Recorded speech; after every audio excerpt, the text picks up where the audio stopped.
The world's leading superpowers are locking horns. Game on here. A trade war between the United States and China is here. Over the past, So, trade war. What have you guys been looking at? The U.S. doesn't like that China is growing so fast and set to overtake America as like the biggest economy in the world if it hasn't already by certain measures, right? Basically, China and US are kind of caught in this race of imposing tariffs on each other. So US slaps a high tariff on certain products and then China retaliates. It's multiple industries across multiple markets. It's huge. And I think right now would be a really good time to look at what's happened and how it could impact the world from now on. It's a war that's been fought without a single bullet being fired or a bomb being unleashed. But the impact is just as costly. Both the US and China have lost billions of dollars in the continuing trade war, which has seen no signs of abating. And the impact is being felt all across the globe. From a dispute over unfair trade practices and intellectual theft, the whole problem is that it is not just a trade issue, to a technology war between two economic superpowers that has threatened to split the world into two. Who will win this nationalistic fight for technological supremacy and dominance? Will countries across the globe be forced to take sides? And what impact will this digital divide have on the future of the global economies?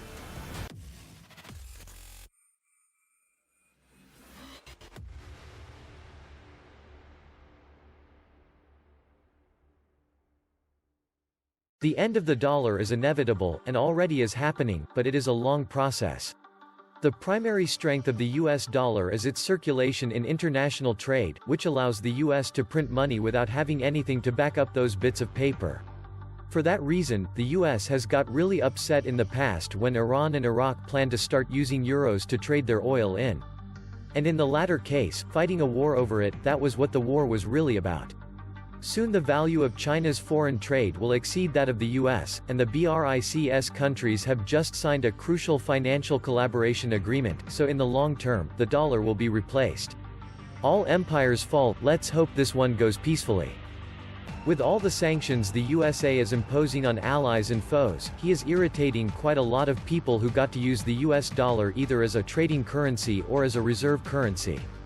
Americans, in general, have no idea what it means in terms of personal benefits to having the dollar as the world's de facto currency. The day they lose this benefit, there will be tears and grinding of teeth. I cannot say the yuan will replace the dollar, but annoying everybody and their mothers is a sure way of losing that position. Yuan? Maybe. Euro? Maybe. A basket of currency? Maybe. But one thing is for sure, the more sanctions Trump imposes, the higher the risk of the USA losing this almost immoral privilege. But in order for the US dollar to lose its position as the primary reserve currency, there has to be another currency to take its place. This must have a large, liquid financial markets capable of making huge investments. There are currently at least $4.6 trillion in reserves held in US dollar. B. A reputation for safety and the rule of law, so that other countries are willing to invest billions and billions of dollars with that country, and C. A willingness to run current account deficits indefinitely, since that's the counterpart of a capital account surplus. I think you'll find that at the moment, there is only the US that fits that bill, and I don't see any other country volunteering to take its place anytime soon. The US dollar is not the world's reserve currency. It is the world's major reserve currency. Any currency can be held as a reserve currency. There are no laws about this, and it's up to each country to decide what they want to keep, of course. Nobody declared that the US dollar has to be the dominant global reserve currency, it's just the result of individual decisions by each country. The dollar only accounts for 63.5% of known reserves, euros 20.4%, and then there are the rest. It's challenging to find an alternate for US dollars as of now. Placing the US dollar, the prerequisites are: Number 1. Pricing of petroleum products in any other currency. Number 2. Change as the safe haven status enjoyed by the US dollar. Some recent developments are pointing towards a change in this condition. China is exploring all options to price import of oil and gas products in yuan. According to the latest report on the internationalization of the renminbi of the People's Bank of China, more than 60 countries and regions have adopted the Chinese yuan, or yuan, as a new reserve currency. Since last October, the IMF has included the Chinese currency as an international reserve currency in the basket of currencies in SDR, special drawing rights, alongside the dollar, the euro, the yen, and the pound sterling. This inclusion strengthened the international use of the yuan. The ECB invested €500 million in yuan-denominated assets in the first half of 2017. International transactions in yuan will continue to increase, reaching 9.85 billion yuan (1.49 billion euros) in 2016.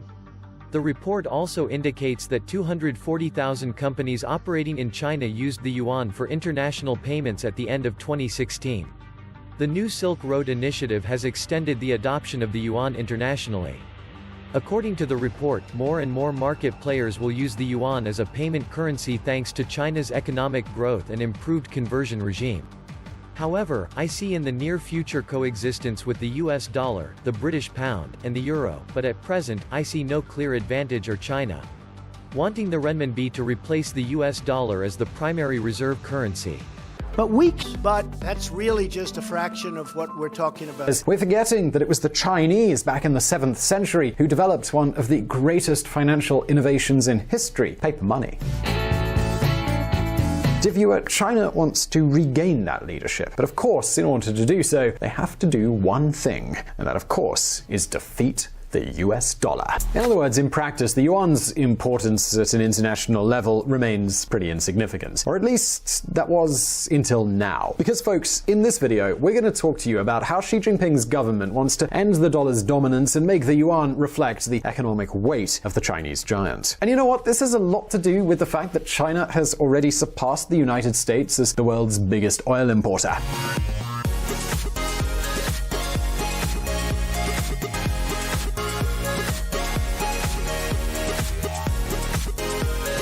And now you might be wondering, well, yeah, Simon, but I mean, what does the yuan, what's it got to do with oil? Well, we're going to get to that soon, but first we need to go back in time about 45 years. We have to go to the 1970s. Maybe you've heard about the petrodollar. The time has come for a new economic policy for the United States.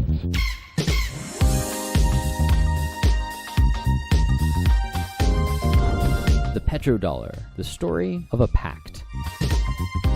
Since the Second World War and the Bretton Woods Agreements of 1944, the dollar has been the reference currency, the leading world currency, if you will. Indeed, the dollar is by far the most commonly used in the international currency market. Indeed, 2/3 of all of the world's central bank's reserves are in dollars, and almost 40% of all debt issued globally is in US dollars. In other words, nowadays the dollar is like the oxygen of the global economic system. Any country will have a very hard time moving forward if they can't get some dollars. However, there was a period in history where this ecosystem almost collapsed.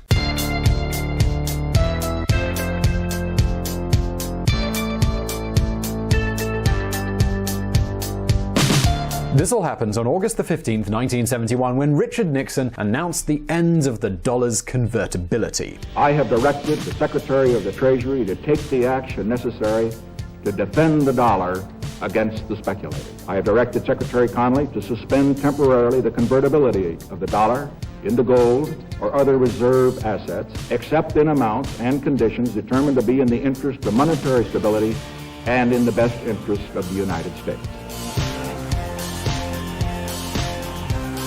Before then, the dollar was a convertible currency. That is, the different central banks could convert it into gold. This means you could tell the Federal Reserve, here are your dollars, now give me the equivalent value in gold. The problem was that the Korean War, the Vietnam War, and numerous public spending plans were adding up, so the Federal Reserve issued many more dollars than they had gold to back it up.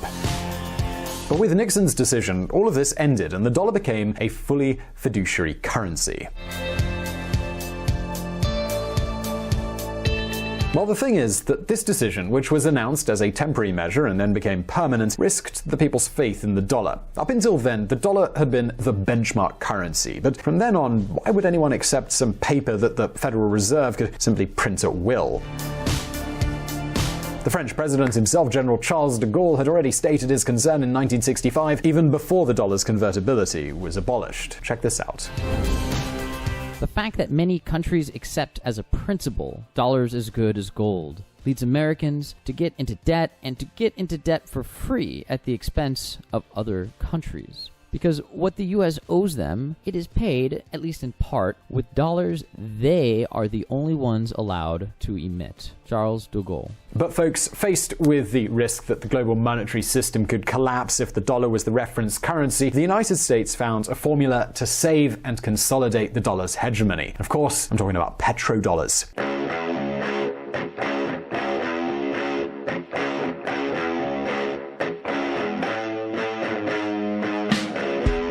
You see, in 1974, the United States and Saudi Arabia, they agreed that all oil purchases would be done in US dollars. And not only that, the reserves of the money generated would be channeled through the North American financial system, which of course is run with dollars. And this is how the petrodollar was born. A year later, 1975, the other OPEC countries joined in. And dear viewer, we're talking about the oil market. It's the largest commodity market in the world. In other words, Saudi Arabia essentially came to the dollar's rescue, which of course they didn't do for free. Saudi Arabia's ruling family wanted nothing less than absolute protection from the United States, something like a comprehensive insurance plan. Bit of a spoiler alert here, they absolutely got that. You probably knew that. The Saudi-led operations are fully US-backed. In exchange for receiving every kind of protection from the North American military, first Saudi Arabia and then the other OPEC countries promised to flood the United States with money and cheap oil. But I know, I'm sure that at this point some of you might be wondering, well, what good does this do for the United States? Well, the dollar is in such huge demand as the worldwide reference currency for trade, savings and investment that it has allowed the United States, for example, to print money to finance the government without generating inflation, or to print money to finance the government without generating inflation, or to print money to finance the government without generating inflation or affecting their economic stability. The point is that now the Chinese, the world's biggest oil importers, want to flip around this established order.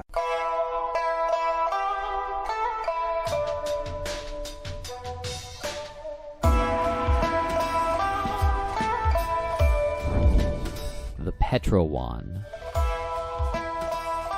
See, in June of 2017, Beijing took the first step when it agreed with Russia that oil purchases could be made in yuan. Thus was born what is known as the petro-yuan. This is a form of sale that is now being used in many of the oil deals that China makes with Russia, Iran, Angola, and Venezuela. In March 2018, China announced a new twist. Oil futures contracts, they were launched on the Shanghai International Energy Exchange under a yuan denomination. But first, a quick note. A futures contract is an agreement that forces the contracting parties to buy or sell an asset, in this case oil, for a fixed price that is agreed on today, despite the fact that the delivery of said asset, of the oil in this case, will be made in the future. This is how companies and governments can organize themselves and know how much oil they'll be able to buy at a predetermined price. But that's not all. To reassure sellers, China announced that the yuan-denominated futures would be backed by gold. In other words, the country that sells the oil will be able to exchange the yuan it receives for gold whenever it wants to. This is a pretty attractive deal, don't you think? And here's another detail. The countries that charge in yuan can also escape the US's sanctions. The pace of expansion has been explosive. The Shanghai contract has become an unexpected thorn in the side of the main Western benchmarks. Stephen Innes, head of Asia-Pacific trading at futures brokerage Owanda in Singapore. Do you know what China is doing exactly? It's pressuring their suppliers to accept charging for oil in yuan. Oh, and if you don't want to accept that yuan, well, don't worry about it. I'm just gonna buy less oil from you, no problemo. In fact, this explains exactly why China has prioritized countries such as Russia and Angola as its oil suppliers in recent years.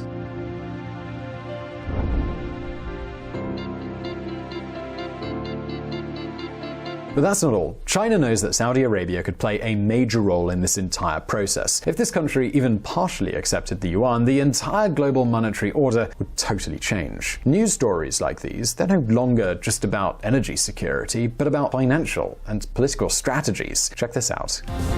Saudi Aramco agrees to Chinese JV deal for $10 billion refinery. Could you imagine if the Saudi oil that Aramco is going to supply to this new refinery was paid in yuan?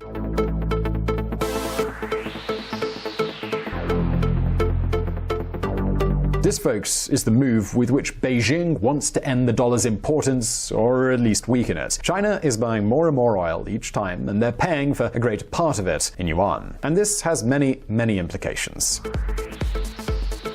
For example, China's oil suppliers will have more accounts and reserves in yuan, with which they won't only buy Chinese technology and products, but the surplus will be heavily invested in China itself, in government debt, in the real estate sector, in stocks when they are released, etc., etc. In other words, China wants to have all of the benefit that the United States has enjoyed in recent decades. China wants the petro-yuan to contribute decisively to its national development strategy far beyond the export sector, all the while pressuring their main rival. It is very difficult to make the argument that the US is winning. In the year to the end of June, US exports to China slumped $33 billion or 21%. Chinese exports to the US, by contrast, actually grew a little, rising 1% or $4 billion. In July, according to numbers just announced, China's surplus with the US grew still further. And over the first 7 months of the year, China's total surplus was worth a hefty $168 billion. This is exactly the outcome that Mr. Trump was determined to avoid. I've been thinking way too hard. Maybe only gold is flawless. I got money problems. I got money problems.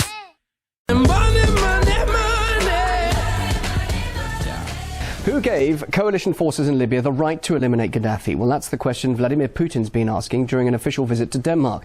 The Russian premier also said NATO has effectively joined one of the warring sides in the conflict, and more responsible action should be taken instead. More speculation has been raised on the reasons for NATO's intervention in Libya. And as RT's Laura Emmett reports, the organisation may have been trying to prevent Gaddafi from burying the American buck.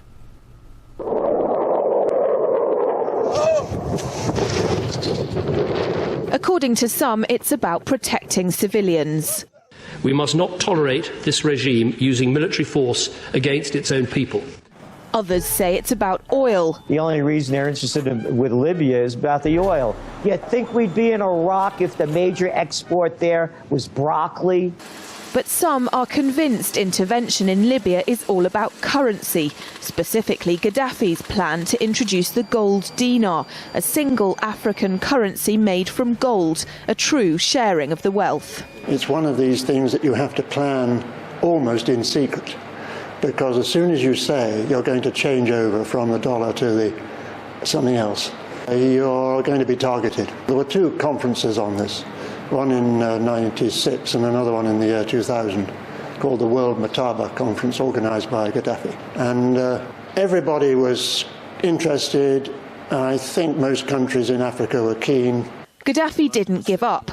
In the months leading up to the military intervention, he called on African and Muslim nations to join together to create this new currency that would rival the dollar and euro. They would sell oil and other resources around the world only for gold dinars. It's an idea that would shift the economic balance of the world. Countries' wealth would depend on how much gold they have, not how many dollars they trade. And Libya has 144 tons of gold. The UK has double that, but 10 times the population. If Gaddafi had an intent to try to reprice his oil or whatever else the country was selling in the global markets and accept something else as a currency, or maybe launch a gold dinar currency, any move such as that would certainly not be welcomed by the power elite today who are responsible for controlling the world's central banks. So yes, that would certainly be something that would cause his immediate dismissal and the need for other reasons to be brought forth for removing him from power. It's happened before.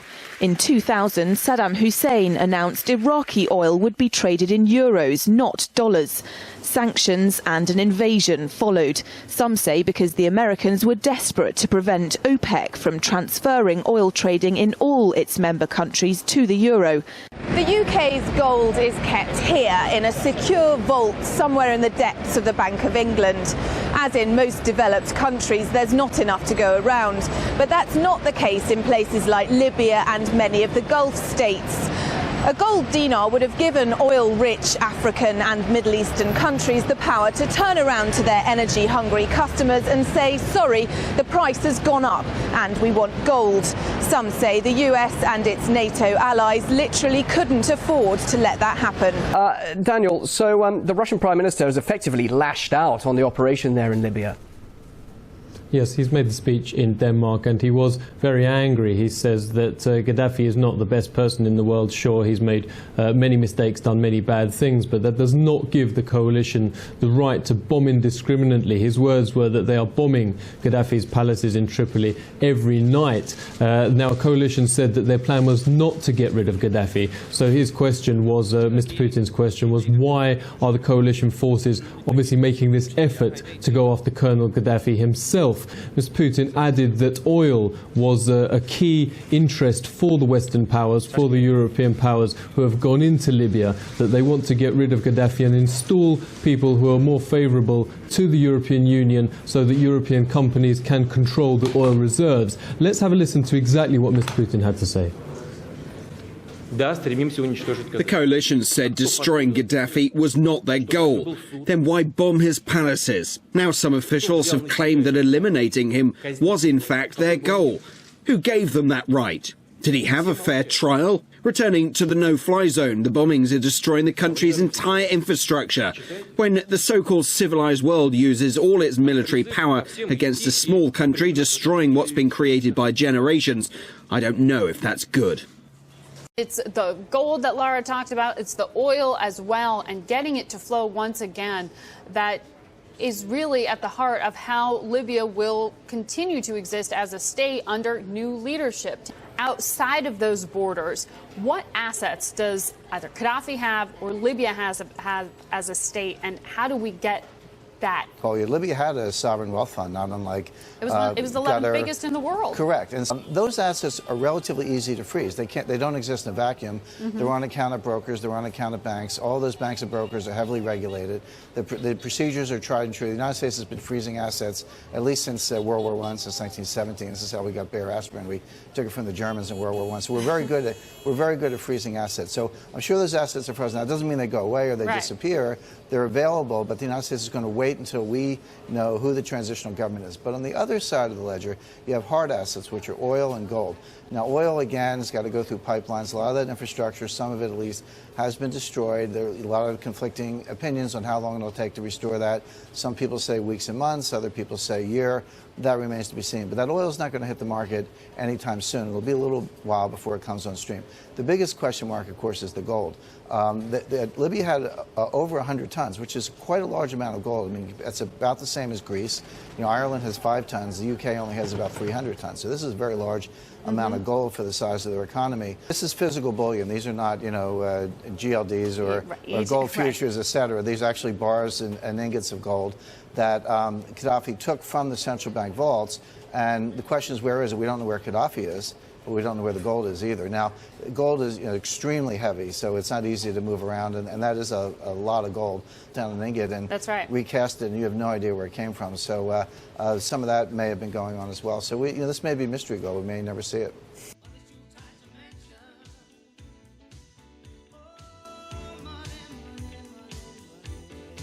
It's not good. $22 trillion. That's 22 with 12 zeros after it. 22 trillion. It's also a number. It's the national debt in this country, which is bad. Or is it? Before I get into that whole can of worms, let's explain what the actual hell we are talking about, shall we? Every year, the federal government spends X amount of money, takes in Y amount of money. When X is greater than Y, we create a budget deficit. When you add up all the annual budget deficits, you get the national debt. Think of it in your own life. Say you take in $50,000 a year and you spend $55,000. That means you have an annual budget deficit of $5,000. If you make and spend that same amount for 20 straight years, your personal debt would be 5 times 20 equals $100,000. See that? Nailed it. Boom. Got it? Good. So to put it very simply, over the course of our republic, we have spent $22 trillion more than we have taken in, which is, this is a mathematical term, a lot. In fact, the national debt right now is the largest it has ever been. In the last decade or so, we are adding to that debt at record rates. At the end of 2000, for example, the national debt was, seems manageable now, $5.6 trillion. 8 years later, it had roughly doubled to just over $10 trillion. Now, $22 trillion, which makes us the most indebted country in the world. We did it! The Congressional Budget Office has estimated that it's going to cost the government nearly 3 times as much to pay off its debt in 2027 as it does right now. Why? How? Well, because our politicians, don't act surprised, have done a few things over the past decade that have sped up the difference between what we spend and what we take in. The big one, of course, of recent vintage was the massive tax cut plan that President Donald Trump and congressional Republicans pushed through and into law in late 2017. That law is estimated to add $1.9 trillion, again, trillion with a T, 12 zeros, to the debt by 2028.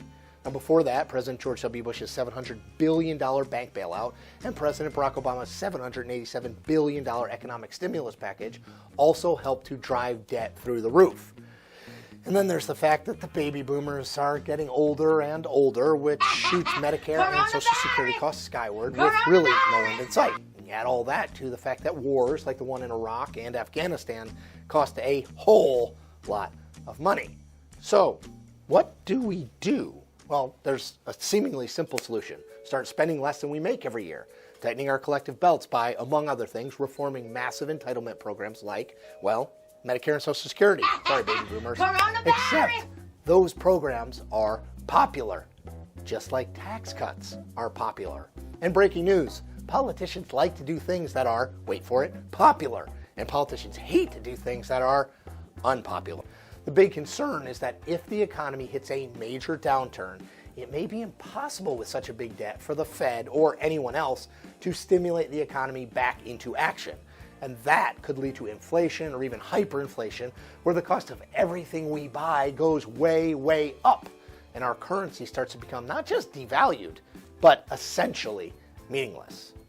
That's not a pretty picture, but it is the point. China has a huge vested interest in the American economy because it holds almost 25% of all foreign-owned U.S. debt. We owe the Chinese massive amounts of money. So what would happen if they immediately demanded payment? And why haven't they? Robert Krulowich always has a unique way of explaining things and does so in tonight's Closer Look. These are kids in Shanxi, China, reading out loud all together. It's kind of a reading exercise. But what I want you to notice is what this girl is wearing. Notice she's in a coat, zipped up, and so is he, and so is she. Many classrooms, look at the hats here in Chinese public schools, are not heated in winter. Yes, it would cost money to put in central heating, but the Chinese government has money. Oddly enough, a lot of that money is in America. When the Chinese ship products to the United States, we Americans buy their goods. Hi. How's it going? And we, of course, pay dollars. So China right now is sitting on a big sack of U.S. money, which they invest in America. Well, let's say that the Chinese sack of dollars is $1.4 trillion thick. That's a lot of money. So some Chinese are asking, why not take the profits that China has made in America and sell U.S. stocks and bonds and dollars and turn them into Chinese money so China can fix some of the problems they've got at home? So if China is going to change $1 trillion U.S. into Chinese money, that means China is going to sell $1 trillion and buy a huge amount of Chinese money. And moving that much wealth from one nation to the other will lower the value of the U.S. dollar, raise the value of Chinese money, with the unfortunate effect that then anything made in China becomes more expensive in America. If they take $1.4 trillion out of the United States and pour it into China, the value of the Chinese currency is going to more than double. If it more than doubles, everything we buy from China will be more than twice the price. And when the price of dolls and basketballs and everything goes up here and we buy less, what happens to all those people in China who have jobs making things for America? The Chinese government can't risk that, so for the moment, they can't take their money out of America. Not yet.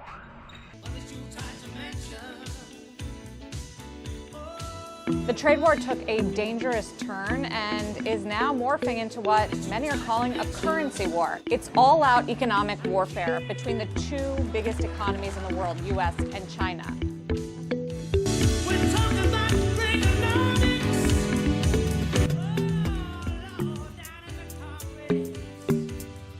The U.S., in response, designated China a currency manipulator, something that the U.S. Treasury hasn't done since 1994, and while mostly symbolic, was seen as a big, aggressive move to call China out and just escalate this trade tension even farther. What makes it difficult is that when you have a currency war, everybody wants a weaker currency. Weaker currencies help your exports stay more competitive on a world stage, but not everybody can have a weaker currency. So in response to the U.S. and China's moves on currencies, we saw other central banks and economies take action, like India, Thailand, and New Zealand, all surprising their markets through monetary policy and all weakening their currencies. If everybody races to the bottom, it can be very disruptive to markets and to the global economy. Mostly everybody wants a weaker currency. There are benefits to having your currency be weak. Number one, it makes your exports more competitive.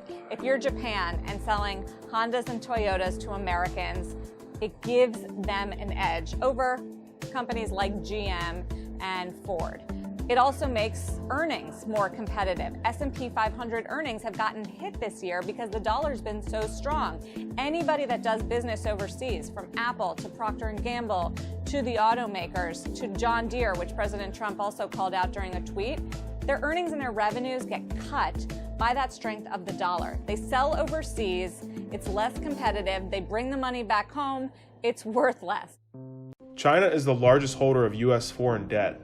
They own 1.1 trillion of the United States debt. And a lot of people have speculated that they could use that as a negotiating tool to actually get a better deal in their favor. But what people don't understand is that they use the U.S. treasuries to manipulate the value of their currency, to keep it low, to keep those exports coming out of China as much as possible. Owning U.S. treasuries helps the Chinese economy grow because it keeps the yuan at a fixed rate to the US dollar. So they have a fixed exchange rate. They actually peg their exchange rate. And a lot of countries don't do this. China is one of the few countries that does, so that it keeps their exports as competitive as possible. Think about it. If you're in the United States and you have dollars and the dollar is strong and their currency is weak, you can buy more with your dollars. So when the dollar falls in value, what they do is they buy more treasuries to make the dollar stronger and therefore making their currency weaker in relation. If China unloaded a lot of this debt at scale, it would only hurt them just as much as it does us. It would make their currency rise, and it would also make other global markets plummet. And what you have to remember is the United States is the biggest customer of China, so they want our markets to thrive, so that therefore their biggest customer is able to buy their products. China has 1.1 trillion of our debt. That means that they're receiving tens of billions of dollars in interest payments every single year for actually holding on to that debt, which helps their economy. They use that money to further infrastructure projects or any sorts of other government expenditures. And so, it's not as if it just only benefits the United States, it also benefits China. If you have that much money sitting idle that's not earning returns, you're missing out on lots and lots of money, and inflation in a country like China at some point is going to really tick up. So China really has no other choice than to hold on to our debt. They were the talk of Wall Street for a decade. The future of globalization, they were supposed to challenge the status quo. But do you remember the BRICS? The BRICS? No. No. is it a tariff spat between US and China? Or? The BRICS stand for Brazil, Russia, India, and China, and sometimes South Africa. The term was coined by Goldman Sachs chief economist Jim O'Neill in 2001, just days after 9/11. It started to make me think that globalization, essentially equating to Americanization, was over. By that November, he issued the first report. He argued that the 4 emerging economies would be growing so fast they deserved to have a bigger voice in global governance. But opponents said it was a marketing ploy.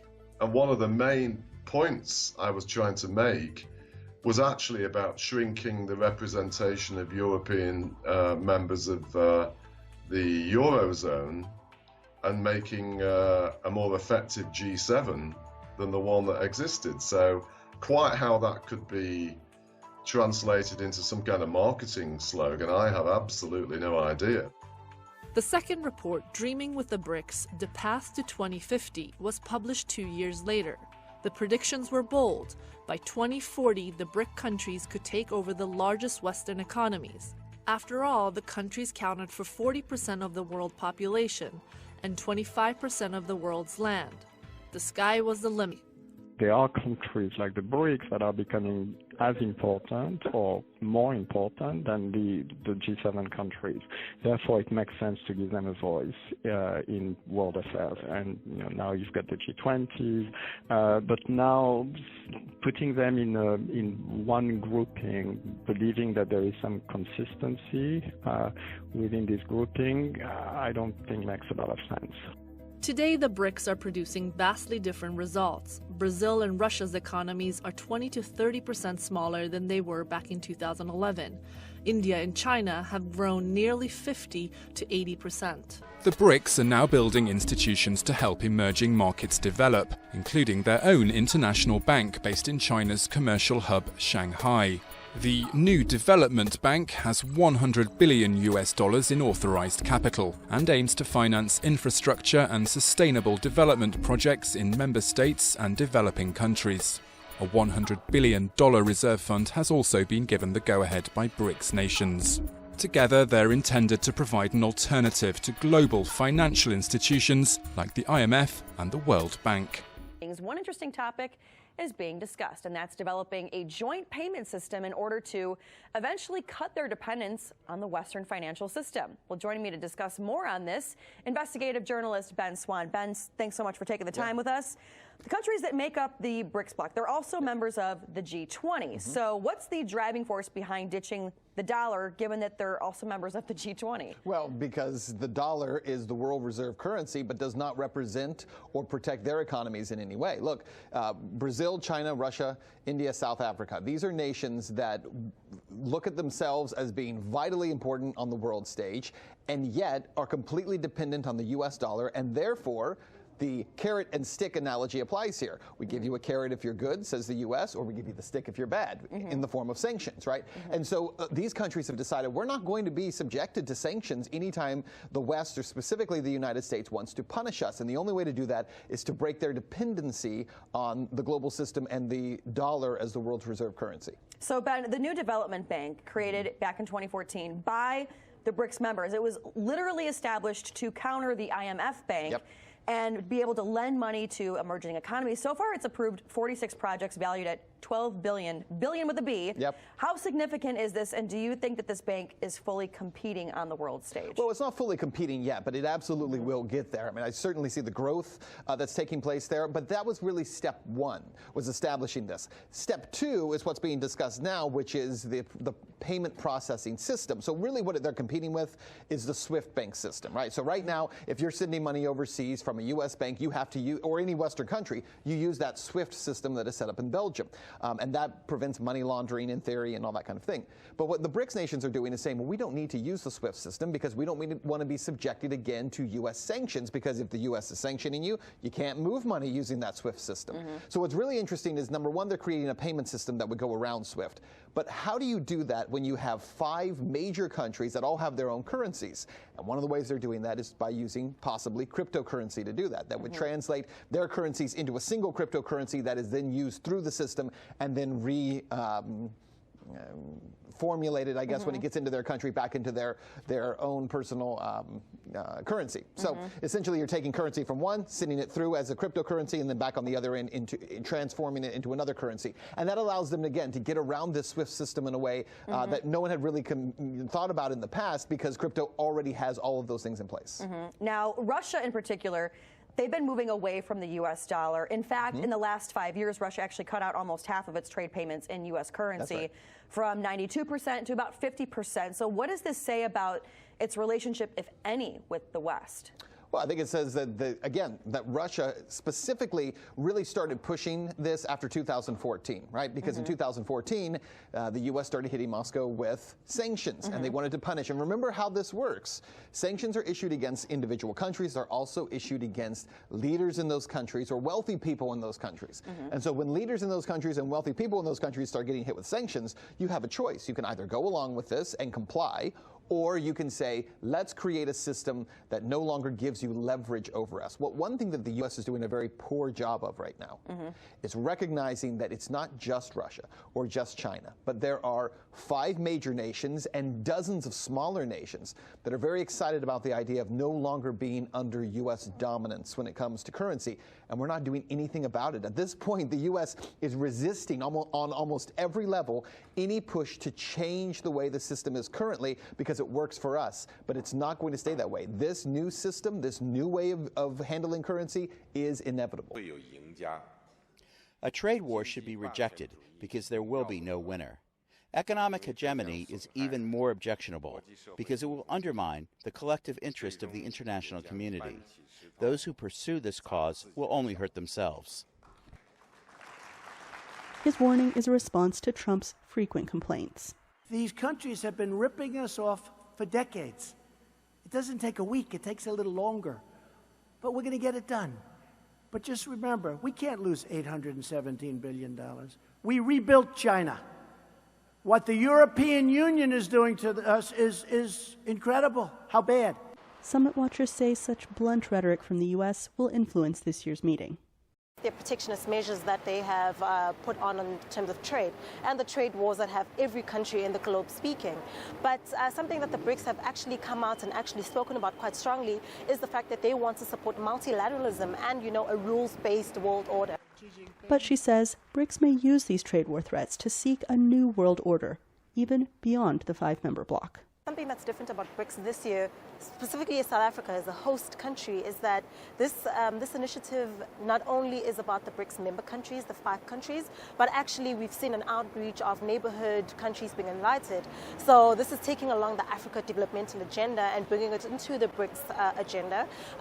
Countries like Rwanda, like Senegal, like Togo have been invited to come and attend. And that BRICS leaders say was the point all along, to give the world's non-traditional powers their own seat at the world's table.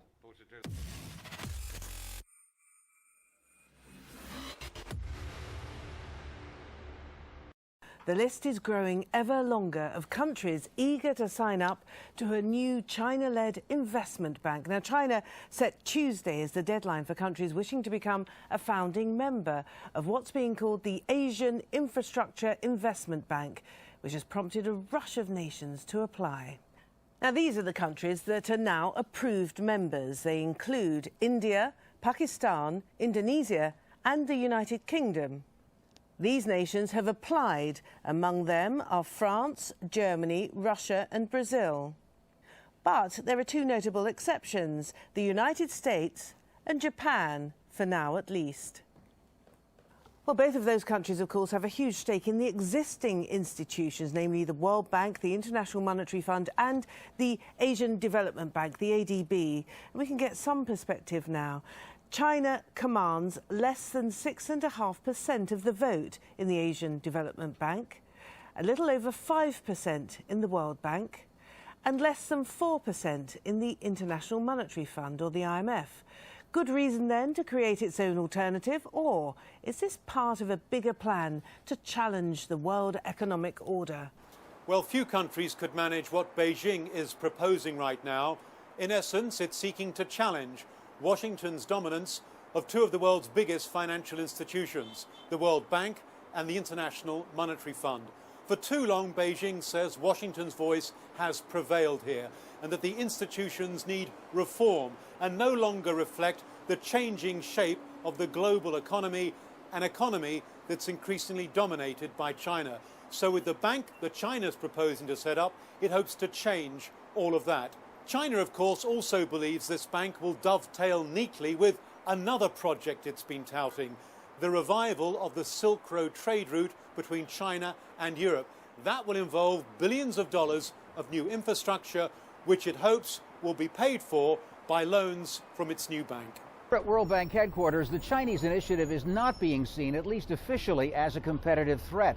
The American president of the bank says it's already in deep discussions about cooperating on infrastructure projects. And another major institution, the IMF, is also sounding positive about the new lending group. I think that the manyer, sometimes the better. And there is plenty of work to be done. Infrastructure needs is not in short supply. U.S. officials also say they're willing to look at co-financing some projects with a Chinese-led bank so long as they comply with high standards of transparency and concern for the environment. And many here believe that the Chinese would not have been driven to set up this new bank if the U.S. Congress had agreed to increase China's voting share in the IMF. The whole notion has come about as a consequence of a mistake, perhaps, or a series of mistakes emanating from the existing financial institutions for failing to reward, if you like, the emerging economies, in particular China, for plying in more cash when it was desperately needed in the 2008 financial crisis. They didn't reward China with more say, more control in those institutions. That's correct. I mean, this represents long-term frustration, not just from China, but also amongst a lot of the other emerging economies, that the World Bank, IMF, and all these various international institutions are too dominated by the US and the US allies in Western Europe. And you see that still with the voting rights and so on. And in a sense, the World Bank and the IMF act as an arm of US foreign policy and produce or use to extend US geopolitical power. And that causes immense frustration among some of these emerging economies who'd like to have a much greater say and also get some of the benefits from influence in some of the rapidly growing developing economies. So in a sense, this is a sign of a big geopolitical shift, and we can expect this to be extended further, perhaps with other kinds of institutions being growing up who are based around China. Why so many Western countries, particularly countries like the United Kingdom and New Zealand, who were very quick off the block, why do they all want to join this Asian infrastructure bank, which is something that is causing quite a stir? Well, I think this reflects economic reality, that the core of the global economy is shifting eastwards towards China. And of course, it's also due to economic self-interest, wanting to get a slice of some of these potentially very lucrative contracts that could come up with some of these infrastructure investments. So it's about making bridges with China, hedging their bets in terms of reducing their dependence on the US and starting to face eastwards rather than westwards. Even with the incumbent danger of offending the United States, because the Americans were not particularly happy, certainly with Britain, were they, in the first instance? No, and of course they've tried to stop some of the other countries joining, Australia and South Korea. They've put real pressure on not to join, which apparently doesn't seem to have worked. But nonetheless, it's not the end of the world for America. If this creates more growth, it's good for America too. So I don't think they're going to press too hard on this. Tang Xiaoyang in Beijing, why is China doing this? Is this about the recalibration of world economic power? And this is China, the world's second largest economic power, wanting an international financial institution of its own. I don't think it's really a new system. So it's true that as China grows, China wants to get more voice in the global financial system and also in the political arena. And I think it's just because China is disappointed by the delayed IMF reform. Therefore, they want to have a new bank, but with the old standard. Concern is growing in Washington as a number of countries are lining up to join the China-led Asian Infrastructure Investment Bank. Following Britain's decision to join the AIIB last week, France, Germany and Italy announced that they will also take part in the new institution. With the decision, a total of 31 nations have now agreed to join, building muscle from the initial 21 nations that signed up from the beginning. Initially, Australia and South Korea had decided to take a wait-and-see approach, but with big European nations jumping on board, Australia now says it's carefully reviewing its options. Meanwhile, Seoul is expected to announce its plans within its end of March deadline. Washington is worried Beijing's new bank could negatively affect U.S.-based institutions. Watchers say the AIIB, which was launched last year by China, is a counterbalance to the U.S.-led World Bank and the Japan-led Asian Development Bank. Not surprisingly, Japan also opposes the AIIB.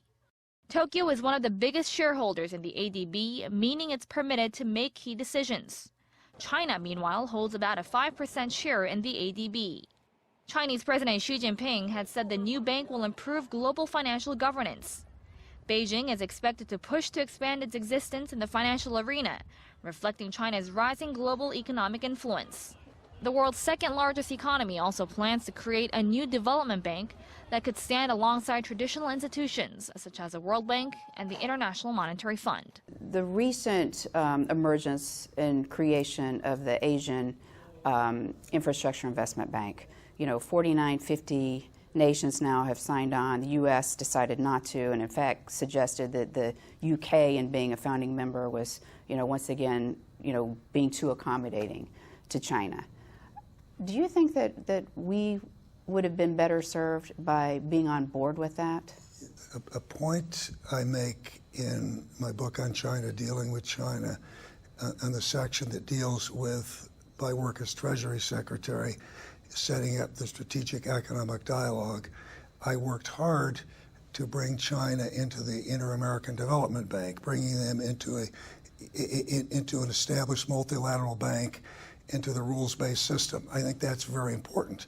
I also think it's very important when China takes an initiative, because they now are a significant player, that we figure out ways to work with them so we can make the case for and press for the very, very highest standards. But we didn't here. Now, when you look at infrastructure, we didn't here. And when you look at infrastructure, it's also very important that we need to update and transform our existing multilateral banks so they're good in infrastructure lending.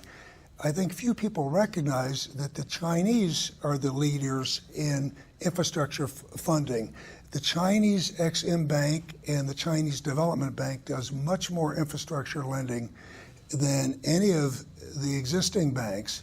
And so to work with them in a multilateral setting is a right way to proceed. And so that was a mistake, in your view? In my view, the right thing to do was to work with the Chinese and push for higher standards. I think we want to join forces in instances like this.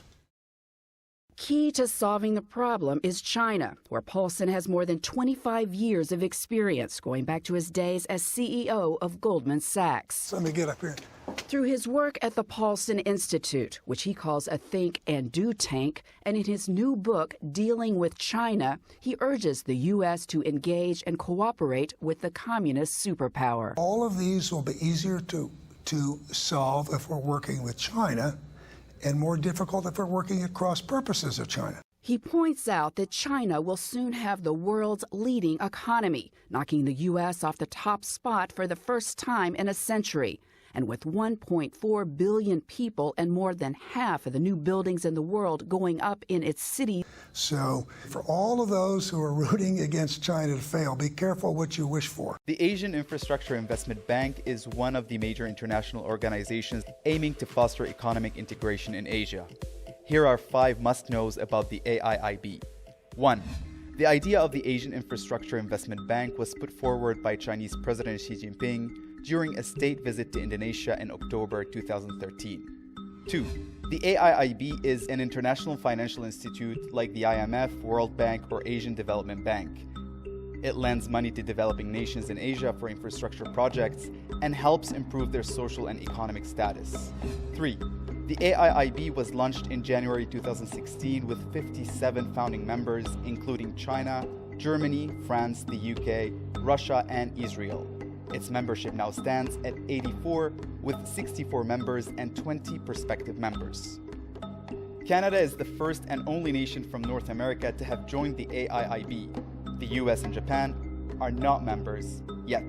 Fourth, the bank has extended $4.2 billion in loans to 24 projects in 12 countries in the past 2 years.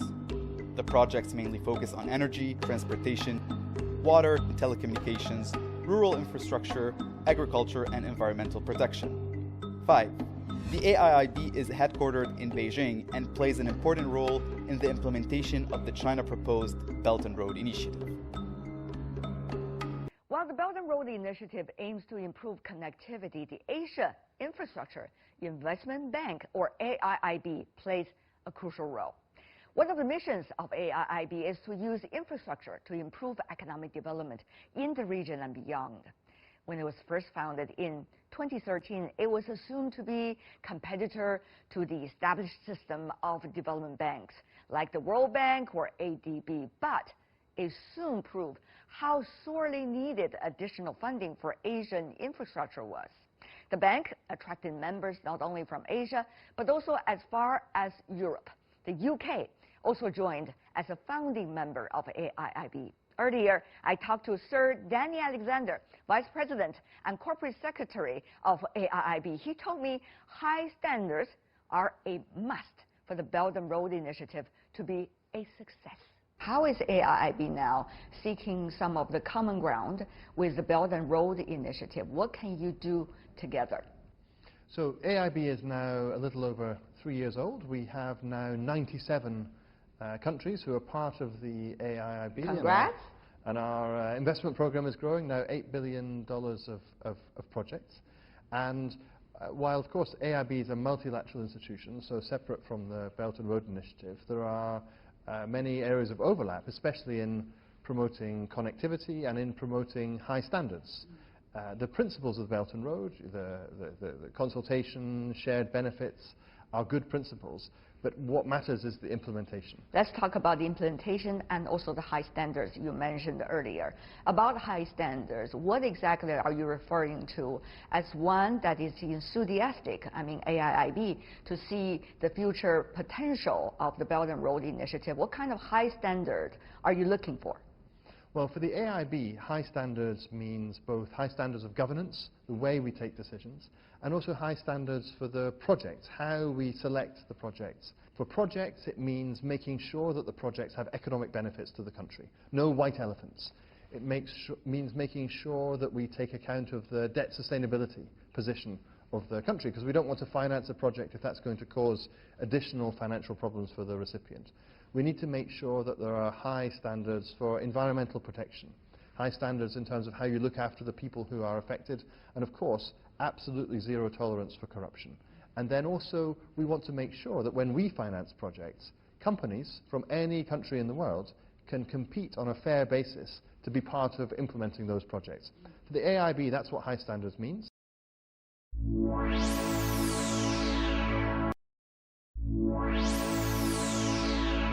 This is China's Belt and Road Initiative, the most ambitious infrastructure project in modern history that's designed to reroute global trade. And it's how China plans to become the world's next superpower. Kazakhstan. It's 2013, and Chinese President Xi Jinping is giving a speech in Kazakhstan, where he mentions the ancient Silk Road, a network of trade routes that spread goods, ideas, and culture across Europe, the Middle East, and China as far back as 200 BC. He then says, "We should take an innovative approach and jointly build an economic belt along the Silk Road." A month later, Xi is in Indonesia. The two sides should work together to build up a new maritime road in the 21st century. These two phrases were the first mentions of Xi's legacy project, the multi-trillion-dollar Belt and Road Initiative, or BRI. They're also the two components of the plan. There's an overland economic belt of 6 corridors that serve as new routes to get goods in and out of China, like this railroad connecting China to London, and these gas pipelines from the Caspian Sea to China, and a high-speed train network in Southeast Asia. Then there's the Maritime Silk Road, a chain of seaports stretching from the South China Sea to Africa that also directs trade to and from China. The BRI also includes oil refineries, industrial parks, power plants, mines, and fiber optic networks, all designed to make it easier for the world to trade with China. So far, over 60 countries have reportedly signed agreements for these projects. And the list is growing because China promotes it as a win-win for everyone. Take, for example, the BRI's flagship project, Pakistan. Like many countries in Central and South Asia, Pakistan has a stagnant economy and a corruption problem. It wasn't a popular place for foreign investment, that is until China came along. In 2001, China offered to build a brand new port in the small fishing town of Gwadar. By 2018, the port, as well as a highway and railway networks, became a $62 billion corridor within the BRI. It's where the economic belt meets the maritime Silk Road, and it seemed to benefit both countries. Pakistan saw its highest GDP growth in 8 years and forged a tight relationship with a major world power. China, on the other hand, secured a new alternative route for goods, especially oil and gas from the Middle East. Through projects like these, it also found a way to boost its economy. Chinese construction companies that had fewer opportunities within their own country saw a huge boost from BRI contracts. 7 out of the 10 biggest construction firms in the world are now Chinese. What tips the balance in China's favor even more is a requirement that it be involved in building these projects. In Pakistan, for example, Chinese workers have directly built projects like this highway here, and a Chinese firm has worked with locals on a railway here in Serbia. China's involvement is one of its very few demands, and that's set these deals apart so far. See, typically, to get investment from the West, countries have to meet strict ethical standards. But China's offered billions of dollars, mostly in loans, with far fewer conditions. So it's no surprise the BRI has been a big hit with the less democratic countries in the region. China has signed agreements with authoritarian governments, military regimes, and some of the most corrupt countries in the world. It's even affiliated with Afghanistan, Ukraine, Yemen, and Iraq, all currently splintered by conflict. Because of China's willingness to loan money to unreliable countries, many experts have called the BRI a risky plan. Eventually, these countries will have to pay China back, but corruption and conflict make that payback unlikely. A recent report found that many of the countries indebted to China are very vulnerable, including 8 that are at high risk of being unable to pay. So why does China keep lending? Because there's more to the BRI than just economics. In Sri Lanka, China loaned about $1.5 billion for a new deepwater port. It was a key stop on the maritime Silk Road. By 2017, it was clear Sri Lanka couldn't pay back the loan, so instead they gave China control of the port as part of a 99-year lease. China also controls the strategic port in Pakistan, where it has a 40-year lease. It's pushing for a similar agreement in Myanmar, and it just opened an actual Chinese naval base in Djibouti. These are all signs of what's been called the string of pearls theory.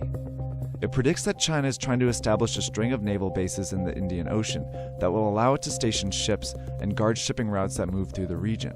So while China's not getting its money back, it's still achieving some very important strategic goals. China's growing influence challenges the status of the US, which has been the world's lone superpower for the last several decades. But isolation is trending in the US, meaning that they are investing less and therefore losing influence around the world. The BRI is China's way of leveraging power to become a global leader. By building relationships and taking control of global trade, China's well on its way. While the US was focusing a lot on itself in recent years, America first. China has been looking beyond its borders. 开放带来进步，封闭必然落后。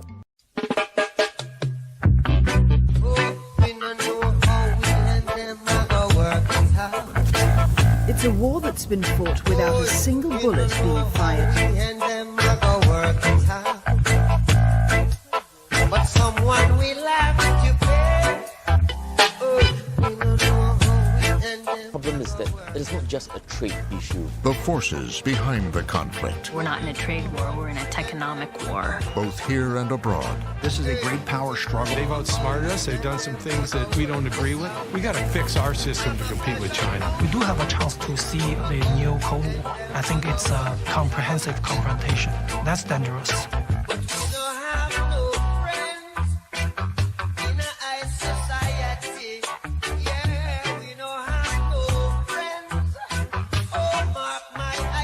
The end of a superpower With America in decline, does the future now belong to China? And where do the world's emerging powers fit in the new pecking order? And we begin right here in Washington, D.C., where Donald Trump's America First policies, isolationism, and withdrawal from multilateral agreements are undermining the United States' global standing. And with China on the rise, are we on the cusp of a new era? The walls we are building are not medieval walls. They are smart walls. A very important space achievement for China. It became the first country ever to put a probe on the dark side of the moon. And now China is extending its strategic and commercial influence through the creation of a giant trading network known as the New Silk Road. The obstructionist Democrats would like us not to do it, but believe me, we have to close down our government. We're building that wall. China is leading the way in innovation. They're investing in computer science. They're investing in startups.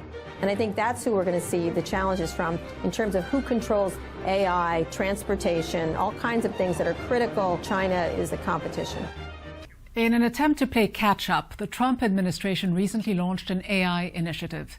But the U.S. continues to lag behind on many other fronts. Aus Haidari has our 5 facts. America's share of global wealth is shrinking. At the end of World War II, the United States accounted for half of the world's economic output. By 1985, it had fallen to 22.5%. Today, it stands at 15.1%, and the IMF projects that it will slip to 13.7% by 2023. By comparison, China's share has been steadily rising, overtaking the US in 2013, and is expected to break the 20% mark by 2023. National debt in the United States stood at nearly $22 trillion by the end of 2018, more than $2 trillion higher than when President Donald Trump took office. The total debt stands at 78% of the country's GDP. That's the highest it has been since 1950. The U.S. has the highest income inequality of all rich countries. In 1980, the bottom 50% of the U.S. population had more than 20% share of the national income, while the top 1% had just over 10% share. Over time, that trend reversed. Today, the top 1% controls more than 20% of the national income, while the bottom 50% has only 13%. More than 40 million Americans live in poverty. The U.S. has one of the highest poverty rates among wealthy nations at 12.3% of the population, which means more than 40 million Americans are living below the poverty line. U.S. academic achievement and healthcare access lagging behind. Internationally, the U.S. stands 24th out of 71 countries in science and 38th in math. As for healthcare quality and access, the U.S. ranks 29th in the world, behind most countries in Europe.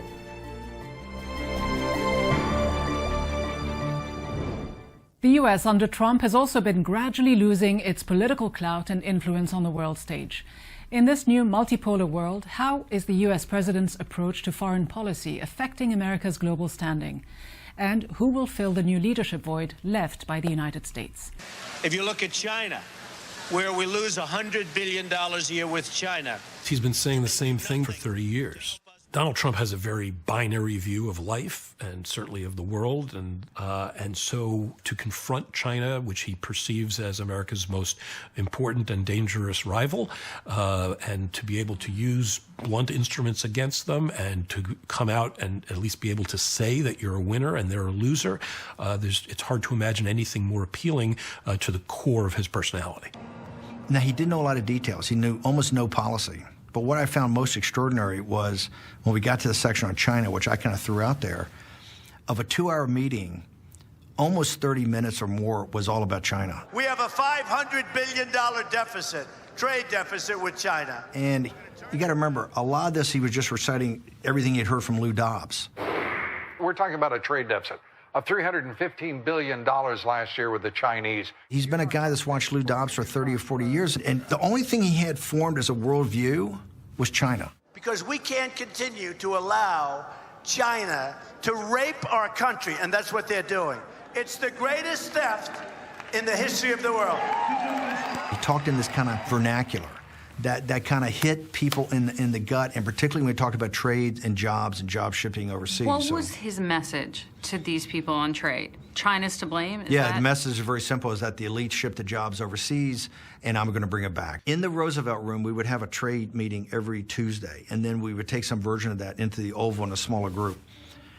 If you take all the other nastiness and the things like the Paris Accord and TPP, all this other stuff, roll it up and put it to the factor of 10. They don't compare to these weekly nasty trade meetings.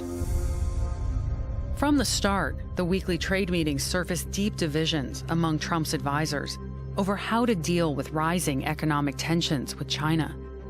The two camps came to be known as the globalists and the nationalists.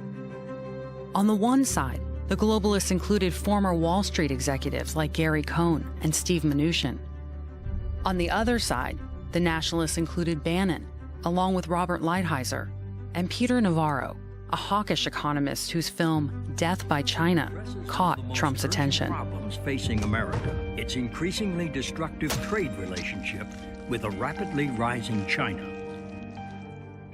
The two camps disagreed sharply over whether aggressive measures like tariffs would help or hurt the American economy.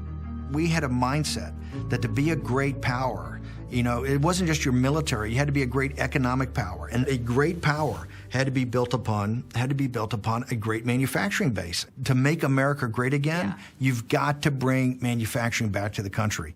Some of the people that are very pro-tariff right now make an argument that the United States has lost its manufacturing base, and that this is actually real people's lives at stake. Well, the data would show manufacturing jobs have gone down in the United States. So I understand where they're saying there. The flip side is factory output, or what we produce in the United States, has actually gone up.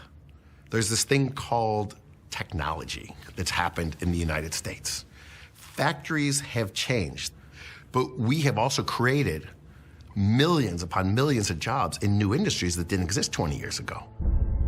The split between globalists and nationalists was about more than just industrial policy. It reflected a fundamental difference over how best to confront China and what each saw as the endgame.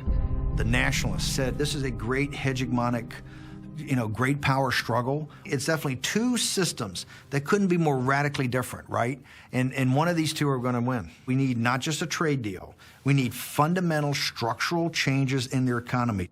Some of your former colleagues have sat exactly where you are and said, this is a winner-takes-all situation. Yeah, I understand that, and that's the nationalist versus the globalist. The globalist, okay. As a globalist, as a market practitioner, I think that we can have a globalized world that works well. The question is, can we both be complementary to each other? I think the answer is yes. These arguments would get quite personal. That we would get through the facts quickly because the two sides are just never going to agree what the facts are. Then it would get personal. From time to time, there were people that tried to use unfootnoted, undocumented facts. It's my job to get rid of the undocumented, unfootnoted facts and make sure that those don't enter the Oval Office. And a couple of times we had blow-ups. I mean, there was a blow-up in the Oval Office that Kelly had that the first couple of days General Kelly was there. We have to exit and go back into the Roosevelt Room, and it's kind of in your face with a couple of people. Where was Trump while these two parties are on different sides of it? He has a default position. Mm-hmm. His default position is, build the wall. His default position is engage China in the economic war, get tariffs. But he's going to let you fight it out. Their negotiators agreed on a plan for China to buy billions of dollars in U.S. products like beef and natural gas. But behind the celebrations, Trump's nationalists had devised a different plan. We had a couple of tricks up our sleeves. Navarro and I started to dust off the secret weapon we had to call a national security emergency, kind of what we're doing on the border right now. To use the national security emergency powers that are invested in the Defense Department to really start to go after steel, aluminum, maybe autos, but eventually technology. It's time to get it on. By March 2018, the president was ready to take action. Executives from the steel and aluminum industries were hastily gathered in Washington. What was the reaction? The reaction was surprise, also because it's the most aggressive use of this kind of trade law approach ever. This is done under the theory of national security. We need it. We need it even for defense, if you think. I mean, we need it for defense. We need great steel makers. Steel was important to our national security broadly, military, critical infrastructure, and the economy as a whole. And that had never been done before. Thank you very much, everybody. Thank you. Thank you very much. The sweeping steel tariffs also surprised America's closest allies. It turns out those tariffs hurt U.S. allies more than China. That's because allies like Canada sell much more steel to the U.S. than China does. At the State Department, the top China specialist quickly started getting complaints. What were some of the United States allies saying? Well, certainly the allies were very much taken aback that they were the target of the steel tariffs. They don't understand the focus on tariffs. They don't understand the focus on deficits. They don't understand the rejection of the international trading, norms and institutions. They don't understand the U.S.'s rejection of global free trade, since this is the system that we basically set up. Trump had upended decades of U.S. trade policy, determined to start a fight he felt was his. In several meetings, even in high-level meetings with the president, some foreign leaders, offered, they said, we want to help with China, we want to do this together with you. But he seemed to think that this was his fight alone and that he wanted to do it mano a mano. At that point, were you disappointed? Were you frustrated? If you adamantly believe that something doesn't make sense, you're personally disappointed, but ultimately it's not your decision to make. Within a month, Cohn would leave the White House. The nationalists had won. President Trump turning tough trade talk into action. New tariffs announced by the Trump administration on $50 billion worth of Chinese exports. China is now punching back with an equal amount of tariffs on American exports. President Trump has just slapped tariffs on another $200 billion of Chinese exports, igniting the biggest trade war in economic history. What does Trump want from China? What did the camp in the White House that you were in, what do you want? I believe you need actually a change of the top leaders in the Chinese Communist Party. How on earth? I think the goal into China is quite simply to break the back of this totalitarian mercantilist economic society. You're talking about regime change. Well, first off, nobody in the White House was talking about that, okay? And the president would never even consider that. They're talking about a trade deal and some fundamental economic change. I'm saying one of these two are going to, this mercantilist, totalitarian system that has a network effect, or the kind of, liberal, democratic West. One of those two systems is going to be the system at the end of the day. Trade wars can get out of control pretty fast. The arrest of a top executive at Chinese telecom. This is really the United States ramping things up against Huawei. Tensions in the South China Sea escalate. Taiwan has become a hot-button issue. Our next major war could be fought against China.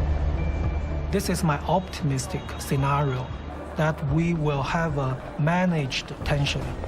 But we do have the pessimistic scenario. We do have a chance to see a so-called, I don't like the term, but the new Cold War. I don't think like the one the U.S. have with the USSR, but we will have another type of Cold War that nobody have ever experienced. But I think it's a comprehensive confrontation. That's dangerous. That's really dangerous. And if that happens, it will last for quite a long time. Then that's a tragedy for everyone, I think.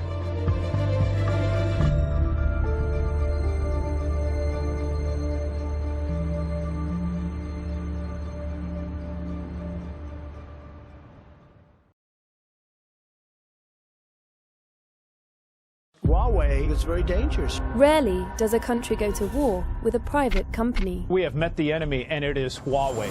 But America has done just that.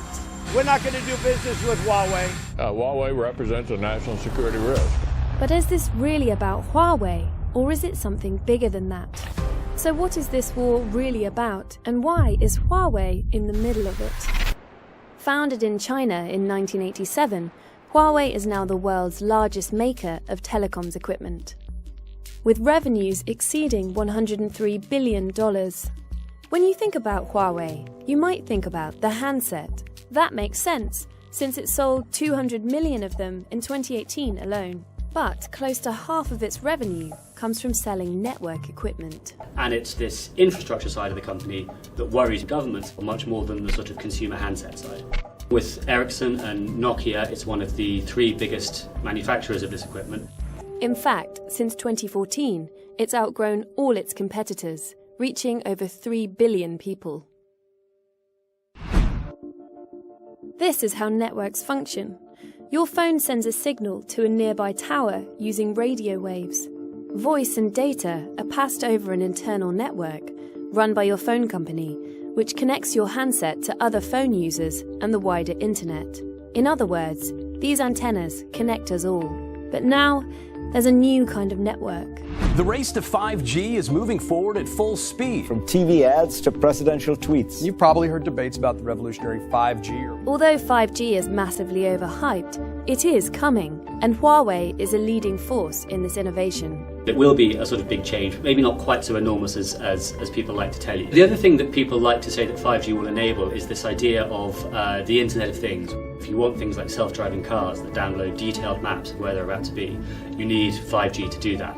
If you want internet-connected door locks or CCTV cameras, maybe 5G is a way to connect those.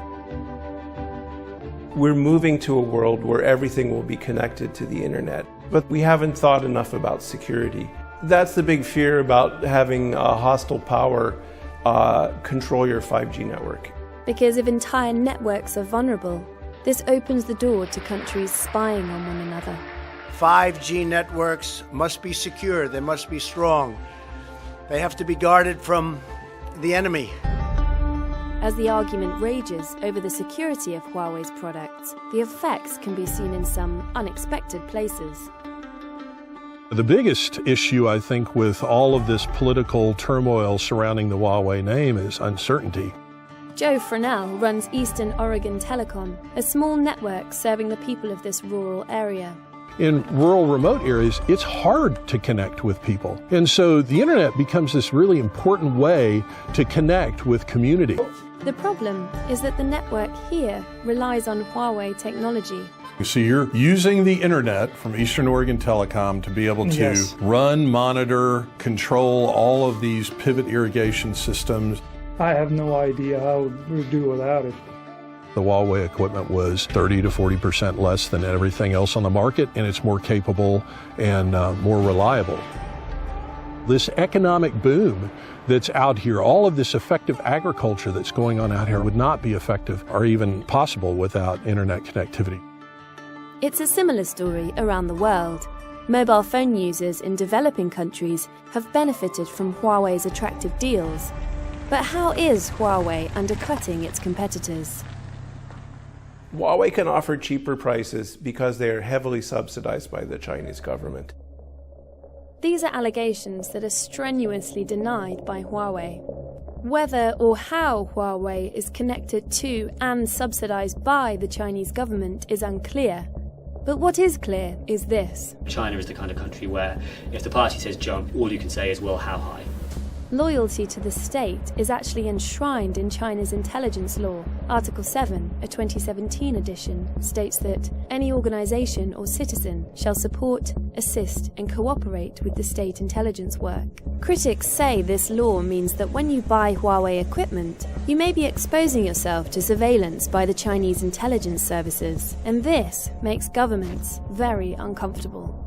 The fear is that Huawei will leave backdoor vulnerabilities in its networks that would provide China with an opportunity to spy on its competitors and enemies. To counter this mistrust, Huawei has shared its code and allowed the likes of Britain's National Cybersecurity Centre to scan it for backdoors. We do have researchers that have been going through it with a fine-tooth comb looking for exactly these. They've never found anything like that. Even so, the Trump administration remains suspicious. Huawei is something that's very dangerous. President Trump's escalating trade war with China.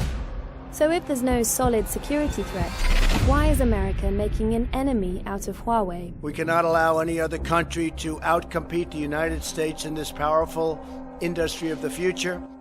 At least part of this is motivated by a desire to slow China's rise and to keep a world in which America is the dominant power for as long as possible. It seems as though the concern over Huawei is not only about America's security, but also its insecurity.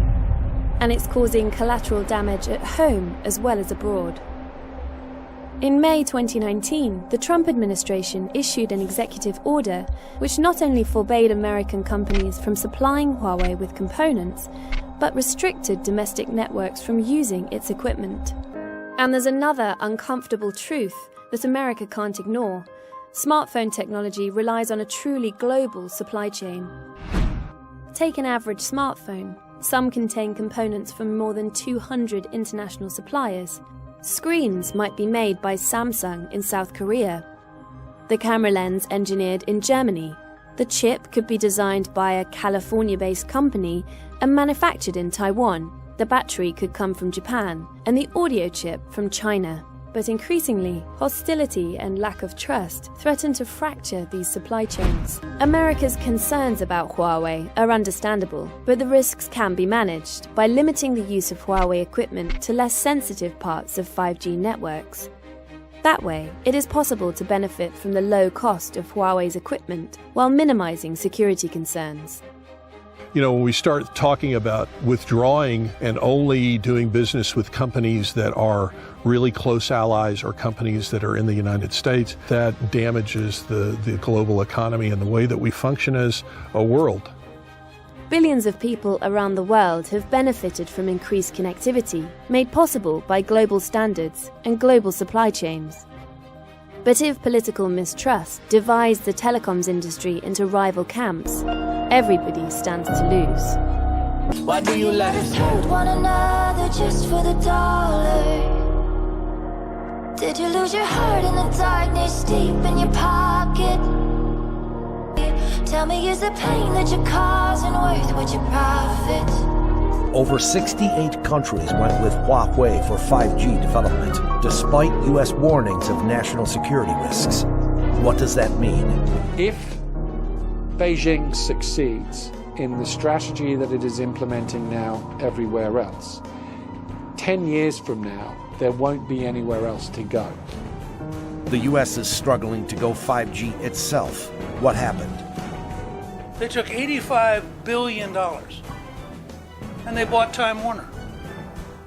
They can't afford to go to 5G. And they're desperate that nobody else go to 5G. A wholesale open access model will break the mobile industry's oligopoly. But is that all it takes to prevent China's dominance in the cyber domain? For many stakeholders, the Barcelona World Mobile Congress held at the end of February this year was what they feared, a victory party for Huawei, China's primary telecommunications equipment provider who will be deploying 5G networks worldwide. Well, no, Huawei is definitely blacklisted from America. According to Zooming In sources, Huawei has signed official 5G deployment contracts with 68 countries. That number jumps to 80 if memorandum of understandings where countries are testing and planning on using Huawei equipment are included. When Zooming In reported the story in early February, the number of countries who had decided to go with Huawei was 61. Interestingly, in public, Huawei has underreported the victory number by asking some of its new clients not to announce the deal. Some of its clients have also asked Huawei to do the same out of fear of political pressure. Huawei's success is significant against the backdrop of a few important events. First, on December 1st, 2018, Huawei's CFO, Meng Wanzhou, was arrested in Canada at the request of the United States for allegedly breaching U.S.-imposed bans on dealing with Iran. 2 months later, Huawei was indicted for theft of trade secrets, wire fraud, and obstruction of justice in the U.S. Following that, America warned allies that whoever uses Huawei equipment for 5G deployment will be cutting themselves from information exchange with the U.S. Responding to the U.S. warning, the European Commission decided not to call for a European ban on Huawei, leaving it to EU countries to decide on national security. But it urged EU countries to share more data to tackle cybersecurity risks related to 5G networks. On March 19th, Danish telecom provider TDC announced it will go with Sweden-based Ericsson to build the company's 5G network. But Germany recently refused to ban Huawei from its 5G development. The UK has indicated a similar stance. The Huawei campaign has been, I think, one of the most sorriest episodes in U.S. diplomacy and history. As you know, the United States told its allies not to use Huawei technology for the 5G rollout because it would give China an opportunity for espionage. The result of that is even the British, not to mention the West Germans, Malaysians, South Koreans, Indians, and a dozen others, Poles, Czechs, Hungarians, have told us, no, thank you very much, but we're going to use Huawei equipment. Why is this? We don't make any of these systems. We used to. Cisco used to dominate the market. Cisco has $72 billion worth of cash in the bank. Huawei spent $72 billion in R&D in the last 6 years. The alternatives, like Ericsson and Nokia, make their chips in China. The Chinese can put backdoors into those chips as easily as they can into Huawei chips. That was at an April 25th forum by committee on the present danger, China, in New York. 2 weeks earlier, at an event by the same committee, former House Speaker Newt Gingrich lashed out at another American company over 5G. Our companies are so out of sync. I mean, take AT&T, which is currently lying about this whole thing. And the reason they're lying is simple. They took $85 billion and they bought Time Warner. For $85 billion, they could have leapfrogged Huawei and we'd be the dominant internet country in the world. But now that they're the most indebted American corporation, they can't afford to go to 5G. And they're desperate that nobody else go to 5G. And so what you get is the domestic companies will tell you, well, we're not doing badly here. Well, first of all, we blocked Huawei from being here. But they missed the whole point. Huawei's now in 60 or 70 countries. Now, how are you going to operate worldwide if virtually every country in the world has a Chinese internet system? We haven't had a wake-up call. We don't understand what the problem is. We don't understand what the scale of the response is going to have to be. And we are losing. In many Western industrialized countries, the mobile broadband service industry runs on a retail model. In this model, major commercial carriers pay a large amount of money up front to purchase spectrum from the government, leaving no one else in the field because smaller players can't afford the price. Then they charge customers as much as they possibly can for data. Meanwhile, they naturally look for the cheapest equipment at rollout costs. This equipment comes from China, and these big commercial carriers end up serving as lobbyists for Chinese companies to gain regulatory favors from their governments. Declan Ganley, chairman and CEO of Rivada Networks, an Ireland and U.S.-based telecommunications company, called these commercial carriers Trojan horses. I talked about the fact that Beijing uses these retail mobile carriers as their Trojan horse. I think in Chinese it's, I'll mispronounce this now, 杀手锏 is the term that is used for this. The assassin's mace is the rough translation in English. It's using an asymmetric advantage against your opponent and using your opponent's own strength really against your opponent. The carrier lobbies in each of these countries have done all of the lobbying with not an awful lot of need for help from Beijing. And the reason that they're doing that lobbying is Beijing has offered them extremely attractive terms, is really offering a massive subsidization of their 5G rollouts. And these carriers who are trying to maintain the market, the margin between what they retail a gigabyte of information, of data for, and the cost that it costs to produce it. While they want to maintain this retail business model, they need these Chinese subsidies. And so they are addicted. There is an addiction problem in the retail mobile carrier oligopoly in the West, and the addiction problem is to Chinese subsidization so that they can do 5G. America runs on the same retail model, although it doesn't allow Huawei equipment currently. However, what will happen if Beijing were to be successful in Europe and everywhere else? According to Ganli, if that's the case, 10 years from now, there will be no other option other than using Huawei equipment. As we mentioned earlier, in the U.S., under the current retail model, the major mobile carriers spend all their money buying spectrum, building networks, and investing in the entertainment industry for maximum profit. They are left with little money for anything else. When the wave of 5G finally hits the United States, the country is presented with two options. One option is the continuation of the old retail model in which four major players all have their own networks. They can tweak their networks to go 5G, but they won't be real 5G. According to Accenture, a global management consulting and professional services firm, it will cost $275 billion just to build one 5G network. If all four U.S. mobile carriers were to build their own networks, it would cost $1 trillion, an amount of money they do not have. And so right now, the 4G networks, each company has built their own 4G networks, but because of the propagation characteristics of the frequency spectrum they're in, which is primarily the mid-band, they go much farther. Also, the signal itself is a broadcast wide area signal, not a very narrow pencil beam like 5G. And so that allows them to have fewer towers for them to place their equipment. Again, though, they're still paying off that equipment.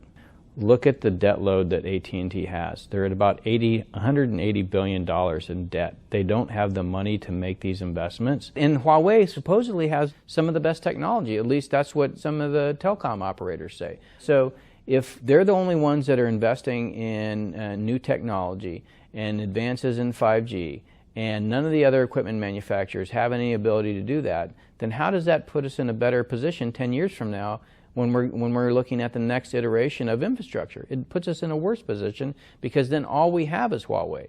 And so it just can't be we're going to have a wholesale open access model. You actually have to think about how today you incentivize industry to build the kind of industry architecture that you need going forward for national security. In the national security strategy, we said data is a strategic resource in the 21st century because data can be used along with artificial intelligence, machine learning, big data, analytics, and social media to do targeted influence, to do mass surveillance, and also to do other things that are inimical to the liberal order, that you have to actually look at the world in a different way. And how we look at things like individual liberty, rule of law, private property, sovereignty in a digital sense. All of these are made worse when we allow consolidation for both the equipment and the infrastructure by a totalitarian regime that believes in none of those.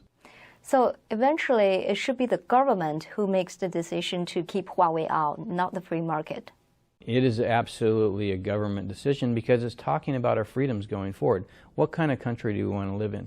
AT&T does not sit up at night and think about how do we make the America safe for democracy. They think about how to make money. So does Verizon, so does T-Mobile, so does any network operator. It is not their job to protect the citizens of a country. It is actually the government's job.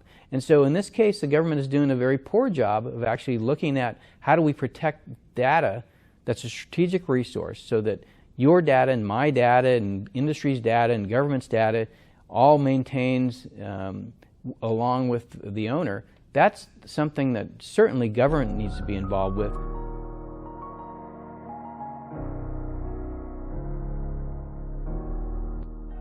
First of all, what exactly does Huawei do? Well, it's the second largest smartphone maker in the world. It just passed Apple in units shipped and only trails Samsung for the top spot. Hundreds of companies from around the world also supply parts to Huawei, including 33 U.S. companies, big ones like Qualcomm, Intel, and Microsoft. That leads to the question, why is the U.S. so concerned about Huawei? Well, Huawei is one of the biggest spenders on research and development.